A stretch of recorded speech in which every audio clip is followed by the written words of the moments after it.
अस्सलामुअलैकुम my YouTube family, welcome back to my channel. I hope आप सब खैर वाफियत से होंगे। मैं भी अल्हम्दुलिल्लाह एकदम ठीक ठाक हूँ। जी बस आज के साथ मैं अपनी इवनिंग रूटीन शेयर करने वाली हूँ। साथ ही साथ हम बात करेंगे कि कैसे मैं अपना वर्क लाइफ और जो घर की जिम्मेदारियाँ हैं उसको साथ ही साथ बैलेंस करती हूँ। जी यहाँ पे सबसे पहले इवनिंग का टाइम था, अराउंड 3 बज रहा था और मैं यहाँ डेट्स के लड्डू बनाने लग गई थी, मतलब खजूर के लड्डू। ऑब्वियसली मर्द हजरात घर से बाहर जाते हैं, उनको बहुत सारी टेंशन, बहुत सारे काम होते हैं, तो वो सारे चीज़ों को टैकल करने के लिए बहुत ज़्यादा एनर्जी की ज़रूरत होती है। और जैसे कि शुगर अच्छा नहीं होता है हेल्थ के लिए, वाइट शुगर बहुत ज़्यादा हेल्थ को ख़राब करता है, तो मैंने सोचा क्यों ना कुछ हेल्दी बनाया जाए। तो मैं यहाँ पे बनाने लगी थी खजूर के लड्डू। बहुत दिन से खजूर रखे हुए थे और हमारे हेल्थ के लिए बहुत अच्छे भी होते हैं और सुन्नत भी है, तो मैंने कहा उसको ही मिला के कुछ एक रेसिपी बनाते हैं।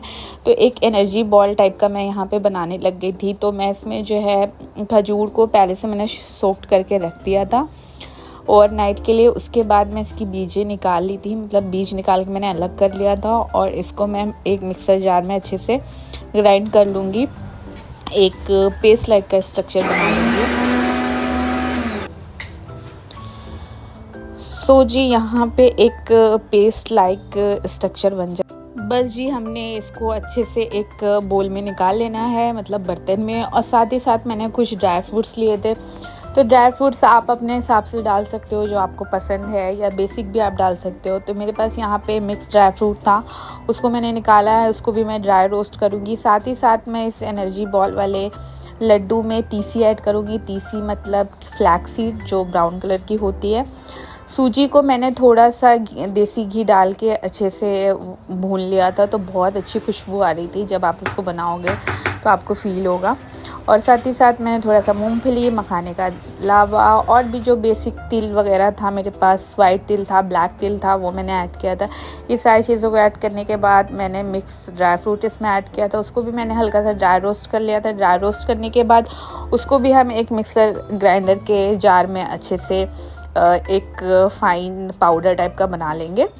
आप चाहे तो थोड़ा दरदरा भी रख सकते हैं। अच्छा जी, जब भी घर का काम करो या कोई भी ऐसा अलग सा टास्क करो, रेसिपी वगैरह, तो बच्चों लोग का ही होता है कितना भी मोबाइल से अवॉइड करो, उनको दूर रखो, बट वो मोबाइल देखने ही लगते हैं। ये आजकल का बहुत बड़ा एक सर दर्द है कि अगर कुछ अपने कामों में लग जाओ और ज़रा सा बच्चों को तवज्जो ना दो तो तुरंत मोबाइल ले लेते हो। मोबाइल बच्चों के लिए बिल्कुल भी अच्छा नहीं है इस एज में, कम से कम 7-8 साल तक तो नहीं। तो मैं ये कोशिश करती हूँ कि ना दूँ, बट मेरी मजबूरी है। आप लोग ज़रूर मुझे कमेंट में बताएं कि कैसे आप लोग अपने बच्चों को मोबाइल से दूर रहते हैं, तो मैं भी शायद वो ट्रिक अपनाऊँ तो कुछ काम आ जाए। फ़िलहाल जी यहाँ पे सारी चीज़ों को अच्छे से मैंने ग्राइंड कर लिया था, सारी चीज़ों को अच्छे से मिक्स कर लिया, मतलब खजूर, सूजी और जो ड्राई फ्रूट का पाउडर था। उसके बाद थोड़ा सा मैंने देसी घी डाला था, थोड़ा सा इलायची पाउडर डाला था। ये सारी चीज़ों को मैंने एक कढ़ाई में अच्छे से मिक्स कर दिया था। हमने खूब चलाना है जब तक ये रेडी ना हो जाए लड्डू बनने के लिए। ऊपर से फिर से मैंने थोड़ा सा इलायची पाउडर डाला है, बड़ी अच्छी सी ज़बरदस्ती खुशबू आती है। उसके बाद बस मैंने एक ट्रे लिया था, ट्रे में मैंने बटर पेपर रख लिया था और बस जी बनाना स्टार्ट करेंगे लड्डू। तो लड्डू बनाना है ऐसा है कि जब ये थोड़ा हल्का गर्म रहे ना तभी फटाफट बना लेंगे, तो ये अच्छे से बन जाते हैं। बाद में अगर ये ठंडा हो जाता है ना तो अच्छे से चिपकता नहीं है, या चिपकता है तो अच्छे शेप में नहीं आता। तो थोड़ा सा जल रहा था, बट मैंने जद्दोजहद करके फाइनली बनाना शुरू कर दिया था। और मैं लड्डू बना ही रही थी तो मुझे ख़्याल आया क्यों ना मैं इसमें हेल्प लूँ। ऑब्वियसली मेरा जो बेटा है वो 6 ईयर का हो गया है और बच्चे 7-8 साल के हो जाते हैं जब उनसे ज़रूर घर के काम कराना चाहिए, जिससे वो आगे अपनी लाइफ को अच्छे से मतलब स्पेंड कर सके और इस घर की जो जिम्मेदारियां हैं वो सीख सके। एटलीस्ट अपना काम तो वो खुद से कर सके, जैसे ड्रेस कहाँ रखना है, शूज़ कहाँ रखना है, कॉपी किताब कहाँ रखने हैं, और घर की जो थोड़ी बहुत अगर आप कभी बीमार हो तो उसमें आपको हेल्प कर दे। तो बस मैं यहाँ पे इस जान को अच्छे से लड्डू बनाना सिखा रही थी और माशाल्लाह उसने अच्छे से सीखा और मेरे साथ लड्डू बनाने में हेल्प किया। मेरे पास टू बी ऑनेस्ट काजू ख़त्म हो गया था, तो जो थोड़ा बहुत था तो उससे मैंने इसको डेकोरेट करने की कोशिश करी थी। तो फ़िलहाल बस ब्यूटी को हल्का सा इन्हेंस करने के लिए लिए मुझे जो मिला वो मैंने इसके ऊपर लगा लिया, काजू बादाम। एंड कुछ ऐसा फाइनल लड्डू दिख रहा है, तो इसको आपको लाजमी ट्राई करना है। और मुझे कमेंट में बताइएगा कि आपको मेरी रेसिपी कैसी लगती है। एफर्ट्स अच्छे लगे तो लाइक कमेंट करना मत भूलिएगा। अच्छा जी, यहाँ पे बस बच्चे जो है मस्ती कर रहे थे, थोड़ी सी हल्की बारिश हो रही थी, तो मैं यहाँ बैठ के वेट कर रही थी अपने पार्किंग में। हाँ, ये जो टाइम होता है बच्चों को मदरसे छोड़ने का टाइम होता है, तो जी बस यहाँ पर लेके जाएंगे बच्चों को, मदरसे छोड़ेंगे। जो बाकी के पढ़ाई है वो तो इम्पोर्टेंट होती ही है, बट हमारे इस्लामिक जो एजुकेशन है वो बच्चों के लिए बहुत ज़्यादा इम्पोर्टेंट है। तो ख़ासकर इस चीज़ का मैं बहुत एहतियात देती हूँ कि जो है इंग्लिश मीडियम के साथ जो भी पढ़ाई पढ़ रहे हैं वो साथ ही साथ उनकी उर्दू और अरबी भी अच्छी रहे, क्योंकि ज़िंदगी को सलीके से बिताने के लिए हमारे जो इस्लाम की टीचिंग है वो बहुत ज़्यादा ज़रूरी है। तो बस इसीलिए मदरसे ज़रूर से ज़रूर मैं बच्चों को भेजती हूँ, जिससे वहाँ जाके वो दीन की बातें सीखे और उनके अंदर अभी से शऊर की दौलत आए। अच्छा जी, यहाँ पे आ गई थी मैं, थोड़ा सा मेरा जो वर्क का काम था उसी काम से आई थी, तो कुछ फ़ोटो कॉपी वगैरह मुझे करवाने थे, वो मैंने फटाफट कराई एंड वापस घर आई। घर आने के बाद मुझे कुछ ना कुछ स्नैक्स बनाना होता है शाम के टाइम, क्योंकि शौहर जी कॉलेज से आते हैं दिन भर के थके हारे, तो ये मेरी ज़िम्मेदारी बनती है कि उनके लिए कुछ ना कुछ मैं नया एक्सपेरिमेंट करूँ, सरप्राइज़ करूँ। तो आज बस मैं उनके लिए सैंडविच बना रही थी, साथ ही साथ ब्लैक कॉफ़ी मैंने सोचा था कि आज बना दूँगी। अल्टरनेट में कुछ ना कुछ स्नैक्स उनके लिए बनाती रहती हूँ उनसे पूछ के उनके आने से पहले।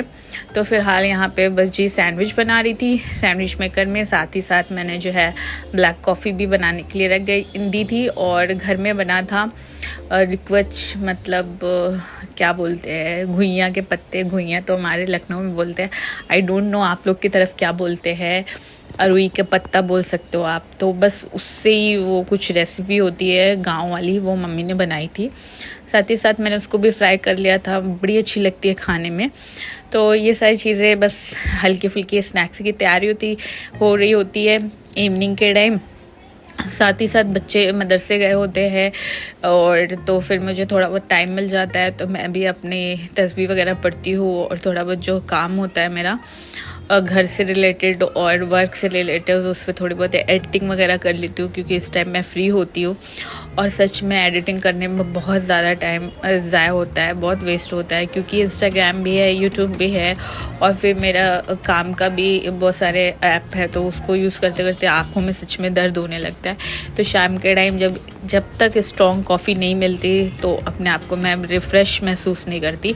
तो फिलहाल हस्बैंड आ गए थे, हम दोनों ने बैठ के अपने स्नैक्स एंजॉय करें। अच्छा जी, यहाँ पे मेरा नया नया बिजनेस है, तो अभी मुझे कुछ इतना आइडिया नहीं है, तो हस्बैंड बस बैठ के मुझे सिखा रहे थे कि कैसे क्या करना है, क्योंकि अभी सारे मेरे पार्सल जो आए वो सब नए हैं और काफ़ी पार्सल अचानक से आ गए थे, ऑर्डर्स वगैरह।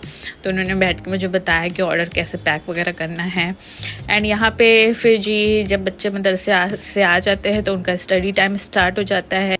अच्छा जी, होम लाइफ का मैनेज करने का जो सबसे ज़्यादा टिकी पार्ट होता है वो ये होता है कि बच्चों की पढ़ाई। बच्चे जब छोटे होते हैं सच में वो जल्दी होमवर्क नहीं करना चाहते, जल्दी वो क्वेश्चन आंसर याद नहीं करते हैं, तो बस यहाँ पर उनको रट्टू तोता की तरह आप समझ लो कि उनको सारे क्वेश्चन आंसर याद करवाने पड़ते हैं। Your first question is what was the name of Amy friend?